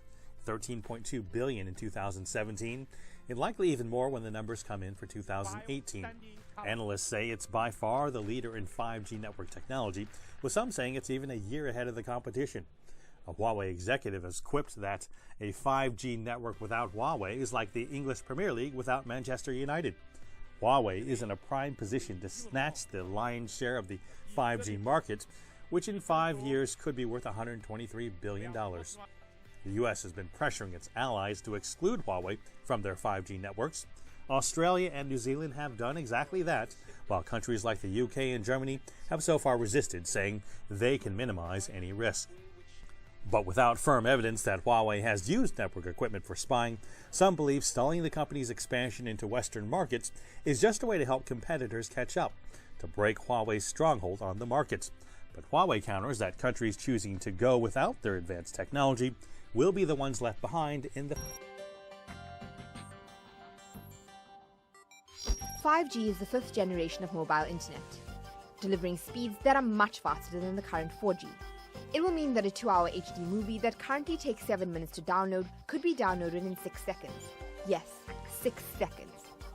But the 5G potential is much more than downloading movies in almost no time. Once complete, 5G will lay the foundation for a communication architecture that will change how we do things. For starters, it will change how we drive. 5G will allow autonomous vehicles to connect with each other and any supportive driving infrastructure. Chinese search giant Baidu already successfully tested self-driving cars connected to a 5G network in March 2018. Since then, it has also built more than 100 self-driving buses. Last year, the Chinese government launched the country's first 5G autonomous vehicle test site in Beijing at a 2.2-kilometer track. The track has 4 lanes equipped with sensors, smart traffic lights, and most importantly, a built-in Huawei antenna with super-fast 5G signal, which allows the cars to detect movement, react to changing conditions, and receive data from smart roads and other cars. 5G will also revolutionize healthcare. Doctors will be able to diagnose and treat patients at a distance, changing the way millions, if not billions of us access healthcare. This is what the hospitals of the future could look like. No long queues for treatment, doctors will be able to connect and examine their patients virtually. Even remote surgeries will be possible. Zero lag time means surgeries can be done remotely with robot surgeons, and this is already happening. This year, a Chinese surgeon performed the world's first 5G-powered brain surgery, and this is how. He used remotely controlled robot surgeons on a patient that was 3,000 kilometers away. While remote surgery is still in its trial phase, thanks to 5G, they may well become a reality in the near future. With all the technological advances it will provide, 5G will be powering the fourth industrial revolution, where everything is interconnected wirelessly, changing the industrial production of tomorrow. As factories become smarter, more dependent on automation, powered by 5G, jobs that rely on manpower will take a hit. Bots will replace millions of blue-collar jobs, and will likely live in a world with fewer cashiers, security guards, taxi drivers, and manual jobs in manufacturing, but more jobs in innovation and tech. With 5G, artificial intelligence, augmented reality, and virtual reality will come together as an integral part of our daily life.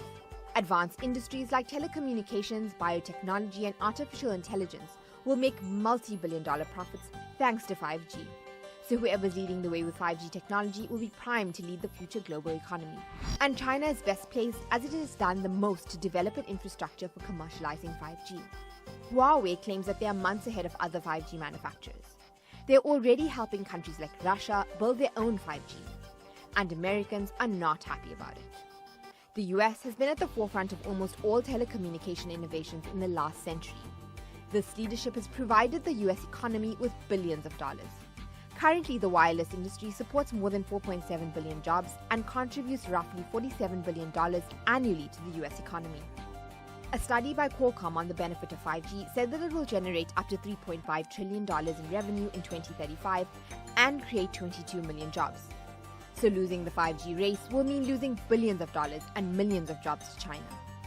China has outspent the US by $24 billion since 2015 on 5G infrastructure.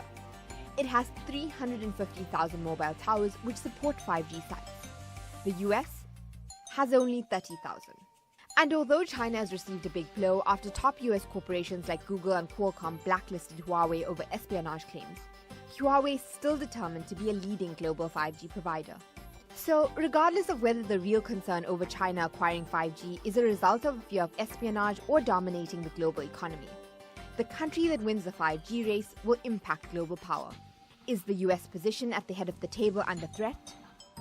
Do you think that this is tied to some competitive situation with 5G? Do you think it's tied to trade talks? Do you think it's really just national security? I think it's much more national security, but you can't escape that it also has implications for this narrative that China is beating us in 5G is politically a very cogent argument, right? And so to the extent that we can limit the expansion of the 5G network elsewhere by cutting off Huawei from its important suppliers helps that narrative. You call it a cogent narrative. Is it an accurate narrative?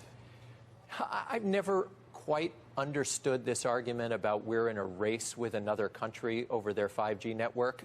We want to make sure that there is a robust global 5G ecosystem and supply chain outside of Huawei. In the United States, the kinds of individuals in government who would normally talk with us are not really open to talking with us to help address real cybersecurity issues.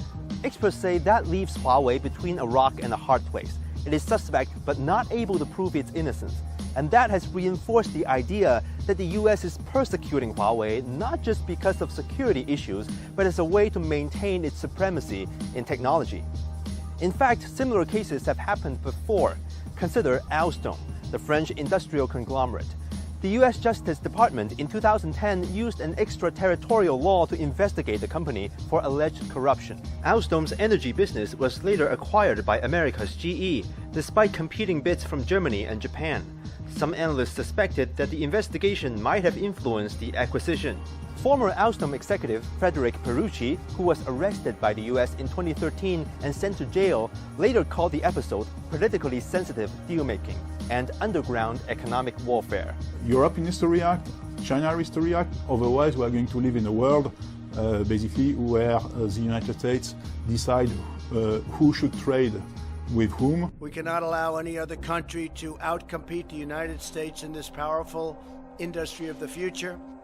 At least part of this is motivated by a desire to slow China's rise and to keep a world in which America is the dominant power for as long as possible.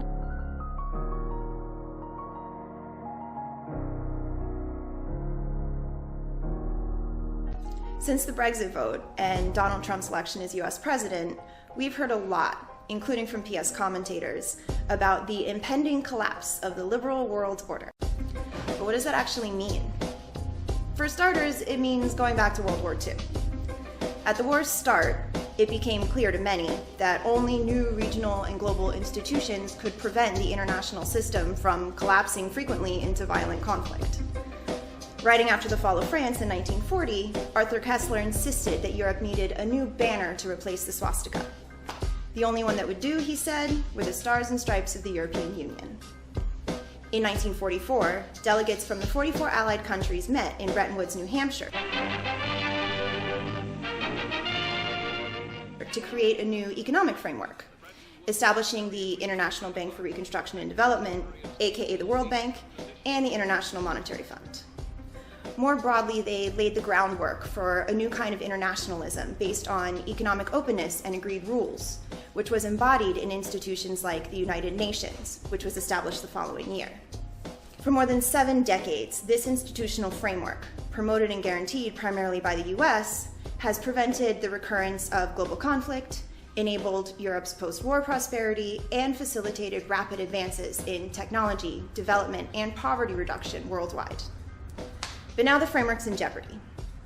Trump has promised to put America first. That could mean withdrawing US commitments to NATO allies or Asian allies. It can mean adopting protectionist trade policies, or it could mean backing out of international agreements. If Trump follows through on these promises, the post-war liberal order could begin to look more like the pre-war disorder.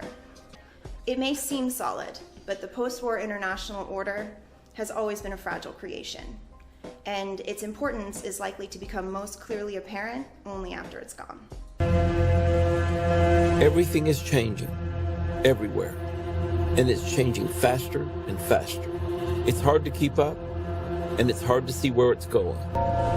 Extreme political parties are gaining ground, populism and nationalism are expanding. It feels like we're living on the brink, but on the brink of what? We seem to be facing a series of challenges unlike anything we've seen before, and we're seeing changes that no one anticipated. The East has come west. We now live in a world that's very much more exotic than almost anyone had predicted. Our world has never been more connected or more complex, and yet across the world, we see people becoming more tribal, more territorial, and more fearful of outsiders. Risk is increasing dramatically, and almost everyone seems to feel the weight of greater uncertainty. In this mood of panic, political decisions are increasingly driven by emotion rather than by reason. And problems continue to grow in economics as well as in politics. Huge sovereign debts have become even greater, and another recession looms, which, in an ever more connected world, can affect both major powers and emerging nations. Nations like China, Russia, the US, Saudi Arabia, Iran, North Korea are all vying to find their place in a new world disorder. The only certainty is uncertainty, and the dominant emotions are fear and anger. If there's one thing everyone seems to agree on, it's that what we have is not working. So how did we reach this point? What has created this dangerous world we now live in? These are the questions I want to explore.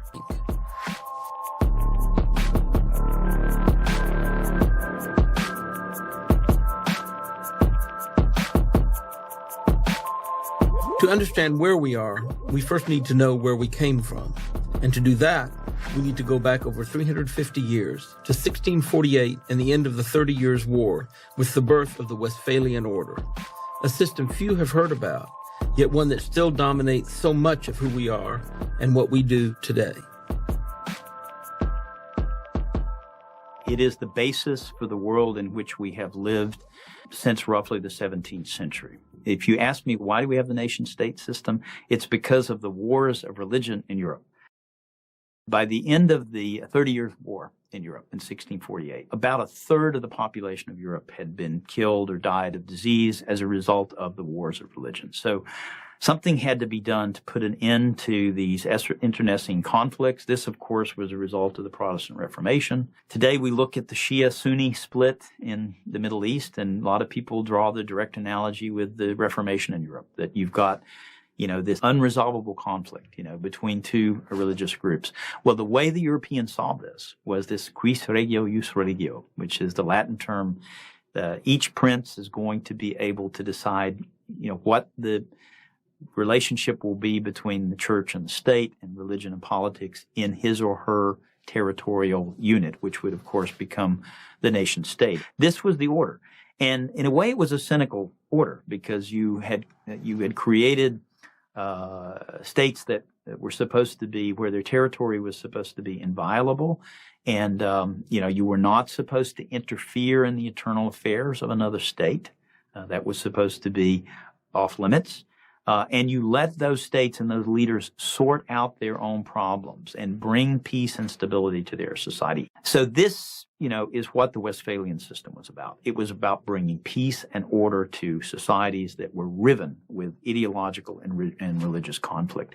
And in spite of the cynicism here, it's a system that did bring some relative peace and stability. The idea continued from that moment all the way until the end of the 1990s, when it was replaced by a duty of interfering. In other words, whereas for 300 years, you had this idea that a ruler is the boss at home. A ruler may do whatever they want with their people, persecute their people, kill their people, and then so on. And other rulers, other governments and so on, had no reason or no motive to interfere. I think this concept more or less died at Auschwitz. Auschwitz became a symbol of the horrors that could be visited by sovereign Westphalian states on their own citizens. So the Western victors of the Second World War, led by the U.S., resolved to create a new system to prevent such conflicts and horrors from ever happening again. It was a system that served their self-interest, but it was also one driven by the desire to make the world a better place. This system was called the Liberal International Order. Its origins lie in the Latin word liber, meaning free, to refer to political and economic freedom rather than autocracy, and to the unimpeded movement of capital. Today, it is also referred to as the rules-based international order, which actually may be a more accurate name for it, because the idea was to create a system of shared rules to which everyone subscribed and which could limit or even end economic and military confrontation.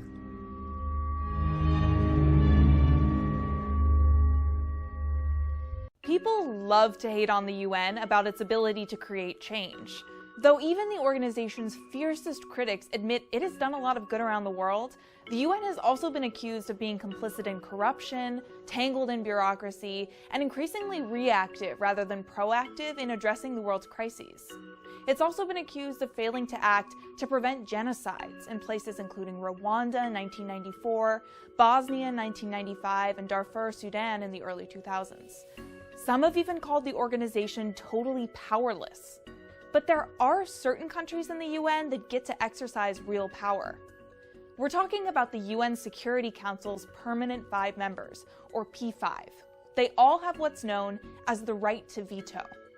So we're going to break down what the right to veto is, how the P5 got this power, and how its implementation has failed humanitarian crises around the world. We also sat down with Salil Shetty, former Secretary General of Amnesty International, to help break down some of the shortcomings of the Security Council's veto power. The P5 have been accused of at times abusing that power. Do you see it that way? Without question. To understand that, we need to establish the context in which the Security Council was set up, especially because it's remained largely unchanged since its first meeting. The Council is one of the 6 principal organs of the United Nations, which was founded in October 1945. Created in the immediate aftermath of World War II, the UN's goal was to, as their charter puts it, quote, save succeeding generations from the scourge of war.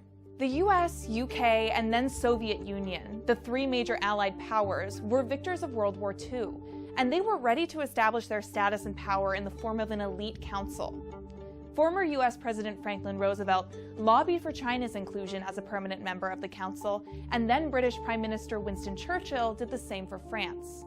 The permanent 5 members of the Security Council were established and granted veto power, meaning their single negative vote carries the power to reject a resolution. So you have Russia and China sort of on one side, and you have France, UK, and the United States on the other. So it's kind of the West versus the rest, and that's how it's been organized. Some of the body's powers and responsibilities include to investigate threats to international peace, to recommend a resolution process, to impose and lift sanctions, and to even enforce military intervention. It's done all of those at various times, including military action against Gaddafi in Libya in 2011 and sanctions against Iran in response to their nuclear program in 2006. The P5 also set aside another 6, eventually becoming 10, non-permanent membership spots. Non-permanent members rotate every 2 years. For resolutions to pass, 9 out of the 15 total members on the Council have to vote in favor. So even though they don't have veto power, temporary members still have a really important job. But if even one of the P5 states vetoes a resolution, that's it. And that's happened hundreds of times since the Council was founded, often in cases where that state has been accused of advancing its own political interests in the face of global crises. Because it's like a club, so the people who are the most powerful members in the club, they make the rules. So they're not going to change the rules in a way that it negates their own interests. So who are we talking about here? Let's start with Russia. They've used their veto power more times than any other P5 member. Most recently, the ally of the Syrian regime has used its veto power 12 times on draft resolutions concerning the Syrian civil war. That includes drafts that would have allowed chemical weapons investigations, imposed sanctions, and referred Syria to the International Criminal Court. More than 400,000 people have died as a result of the conflict in Syria since 2011. En faisant un tel usage systématique de son droit de veto au Conseil de sécurité, la Russie a trahi l'engagement qu'elle avait pris en 2013 devant ce Conseil de garantir la destruction de l'arsenal chimique syrien.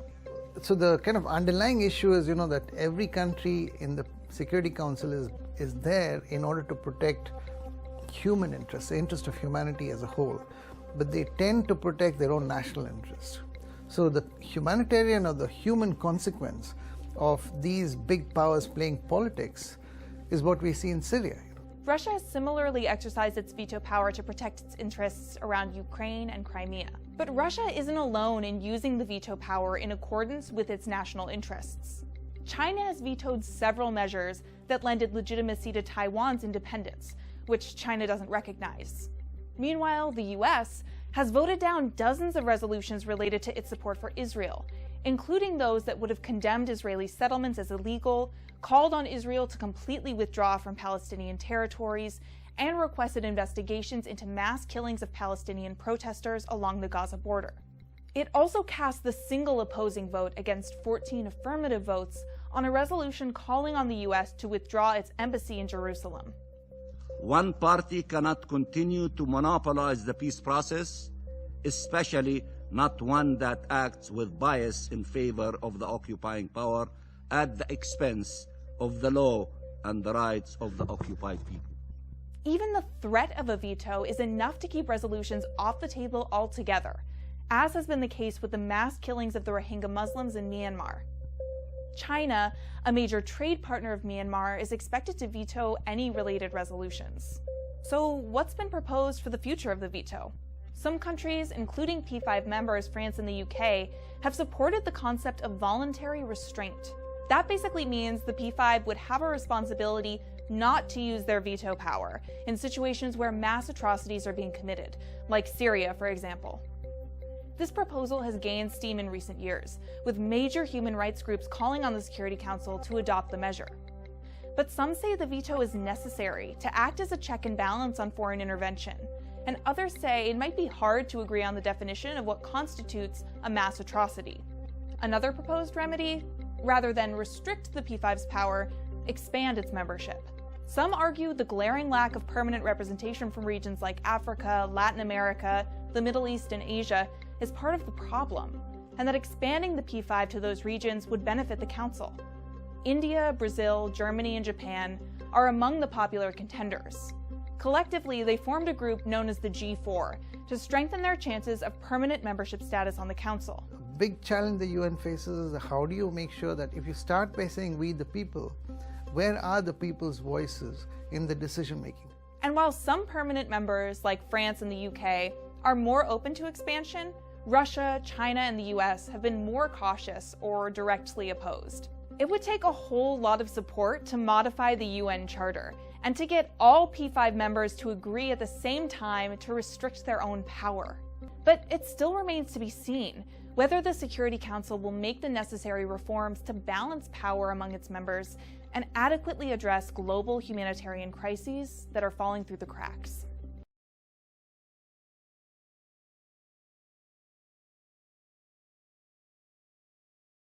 What's in a mandate? Having failed to reach international consensus on Syria, it's been a complete waste of time. Washington prepares to act around the UN.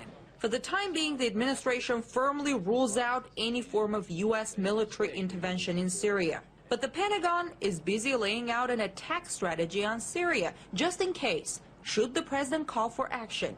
Experts say history shows the absence of international consensus would not be an obstacle to Washington if it decides to go ahead with intervention. The United States sees the UN as a tool of convenience. If the UN is supple in going along with the United States, then the United States is fine to have a UN sanction for its actions. But when the UN and the people of the world or the countries of the world resist, then the United States says the UN is unwilling to do its job and then uses other instruments like NATO or other military arrangements. They did that in the case of Yugoslavia. They did that in the case of the Iraq War. Whenever the UN doesn't go along, the U.S. then says, well, to heck with the UN, we'll use some other instrument for the exercise of American power. Last year, the UN Security Council authorized NATO to protect civilians in Libya. but the mission resulted in regime change. The Libyan authorization of force was very specific, and it didn't authorize regime change, and the countries that partook in that operation, including the United States, far exceeded the UN mandate in that operation. I think that's symbolic of the fact that these UN mandates really aren't meaningful in the terms of international law. It's just the reality of it. NATO countries have flooded Libyan rebels with weapons despite a UN arms embargo. The U.S. government wants the UN, but they want the UN to do the U.S. bidding. The way the United States uses the United Nations in regard to the Israeli-Palestinian question is very emblematic. When the United Nations passed resolutions, which it has done repeatedly, demanding that the Israelis get out of the West Bank and earlier Gaza and earlier the Sinai, the United States didn't enforce those resolutions. They didn't demand that they be enforced. When it came to the United Nations saying that Palestinians have a right to be a recognized state, the United States acted as if there was a crime against humanity that the United Nations dared take up the issue of Palestinian rights. We can see here a manipulation of the United Nations. When it does what the United States wants, fine, but when it stands with the Palestinian people, which it has repeatedly over and over again, then the United States government, Republican or Democrat, found a way to condemn the United Nations. The U.S. also did not support the resolution on Syria put forward by Russia, which would call for all sides in the conflict to stop the violence and to start a dialogue. Instead, it chose to take sides in a civil war. One might describe the U.S. attitude towards the UN as use it if needed, go around it if you don't like it. But while an a la carte approach to the world body might suit Washington, it makes for a bad recipe for world stability. Washington is the largest shareholder in the International Monetary Fund and the World Bank, giving it massive sway over the global economy. These particular monetary institutions were enshrined after the Second World War, and they are very much tied up in this notion that with better commercial ties also comes more peace. We were able to create a single international political and economic space in which economic and social and human development could proceed much more rapidly and far further than ever was the case before in history.